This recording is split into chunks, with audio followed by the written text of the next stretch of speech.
গঙ্গা জলে স্নান করি আর তোমাকে ভজন করি, তোমার নাম মন্ত্রণ করি, মালা জপ করি, আমার মেয়েটার চাকরি হলো না, তোমার নাম আর আমি নিব না। তাহলে বোঝা গেল মায়ের কথায়, মেয়ের চাকরি হলে ভগবানের সেবা দিলে ভগবান খুশি হবে, আর চাকরি না দিয়ে পরে ভজনে ভগবান খুশি হল। এটা হলো আমরা লালসা দেখাচ্ছি ভগবানকে, ভগবান তুমি এই দিবে আমি এই করব, আর তুমি এই দিবে না আমি করব না। ওই বুঝি সাধন ভজন। ওই মাকে বললাম, ও মা, তোমার তো সাধন ভজনের প্রণালী ঠিক নয়। আমার মেয়ে যদি, ছেলে যদি চাকরি করে, স্টুডেন্ট ভিসা লাগে, সে যদি মেরিট লিস্টে বিদগ্ধ হয়, আমেরিকা চলে যায় লেখাপড়া করতে, তাহলে আমি সেবা দিব ভালো করে।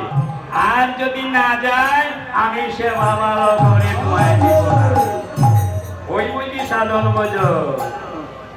আর আমরা মনে করি কি, উপযুক্ত ছেলে বা মেয়ে যদি হয় বাবা, আমরা ভগবানের সেবার মন্দিরে গিয়ে ভক্তি দিয়ে বলি, হে ভগবান, আমার মেয়েটা মাস্টার ডিগ্রি পাস করছে, শাহজালাল ভার্সিটি থেকে সে পিএইচডি করবে, তুমি যদি পিএইচডি আমার মেয়েটাকে দিয়ে দিতে পারো, আর আমি যদি আমেরিকার একটা ছেলে সহিত দিয়ে দিতে পারি, তাহলে তোমাকে ভালো ভালো খাবার দিব।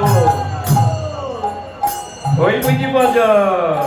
কাজ হবে না, কাজ হবে না, আবার সেই ভজনে কাজ হবে না, সেই ভজনে কাজ হবে না, সেই ভজনে কাজ হবে না, সেই ভজনে কাজ হবে না, অপরাধী হয়ে যাবে, সেই ভজনে কাজ হবে না, অপরাধী হয়ে যাবে, সেই ভজনে কাজ হবে না।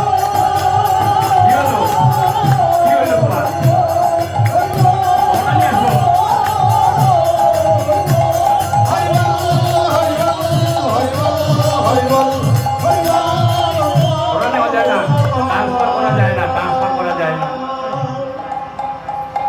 কাজ হবে না।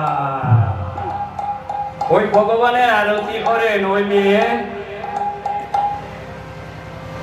বিদেশে ছেলের কাছে বিয়ে দেওয়ার জন্য, এই জন্য ভগবানের আরতি করেন, সেবা দেন।